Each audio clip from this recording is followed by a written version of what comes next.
Oh, bonjour, bonjour, bonjour, bonjour, bonjour. Très joyeuse ce matin, très belle journée, beaucoup de soleil. Le Seigneur nous a fait grâce, il n'y a pas eu de pluie aujourd'hui. C'est pas pour dire que la pluie n'est pas une bénédiction. La pluie, c'est une bénédiction. Et la pluie, à titre de révélation, c'est une servante de Dieu parce que la pluie sert Dieu lorsqu'elle tombe. C'est le but pour lequel Dieu l'a créée et l'a faite. La pluie, c'est son rôle de tomber.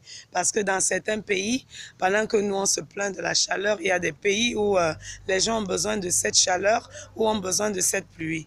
Donc, c'est une grâce de Dieu. Ce matin, je vais aborder le dernier aspect de notre série d'enseignements intitulée « Mariés mais solitaires ». Je vais parler de deux petits éléments qui démontrent qu'il y a des hommes qui font souffrir leurs épouses, il y a des hommes qui font vivre leurs femmes comme si elles étaient seules et célibataires. N'oublions pas que dans Genèse chapitre 2, verset 18, le Seigneur a dit, il n'est pas bon que l'homme soit seul. Je lui ferai une aide semblable. Et il a dit que l'homme quittera son père et sa mère et s'attachera à sa femme. Et tous deux deviendront une seule chair. Alors mon frère, alors monsieur le directeur général, monsieur le chef d'entreprise, monsieur le pousseur, monsieur le bensikineur, taximan, quelle que soit ta couche sociale, tu as le droit d'aimer et de chérir ta femme. Du moment où tu la fais souffrir, tu fais souffrir ta propre chair. Dieu a dit qu'elle est une aide semblable à toi. Alors il y a des hommes aujourd'hui qui ont le vilain défaut de laisser leur femme faire tous les travaux difficiles à la maison. Les hommes qui ne savent jamais donner un coup de main à leurs épouses dans la maison. La femme est celle qui est bonne à tout faire. Elle doit préparer, elle doit s'occuper des enfants, elle doit faire la lessive, elle doit faire le repassage, elle doit laver le linge, elle doit aller au marché et par-dessus tout, elle doit s'occuper de monsieur. Elle doit donner du plaisir à monsieur.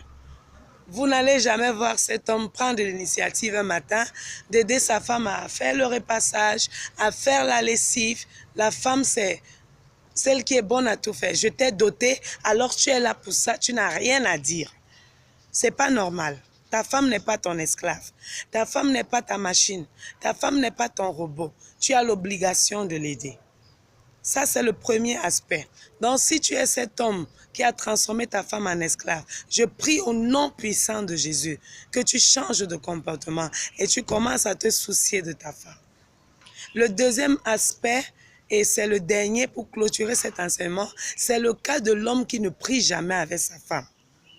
L'une des preuves que vous vous aimez et que vous êtes ensemble, vous n'êtes plus seul, vous devez prier ensemble et vous devez prier le même Dieu.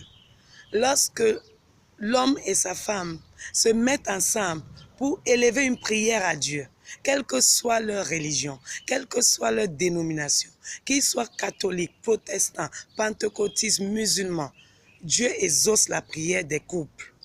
Alors mon frère, ma soeur, si tu m'écoutes, si tu vois cette vidéo et si tu sais que tu ne pries pas avec ta femme, commence à le faire aujourd'hui.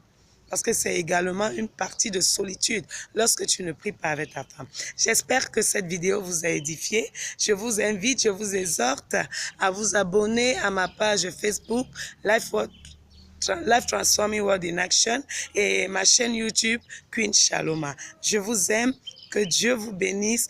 Bonne journée. Shalom, shalom. Bye bye.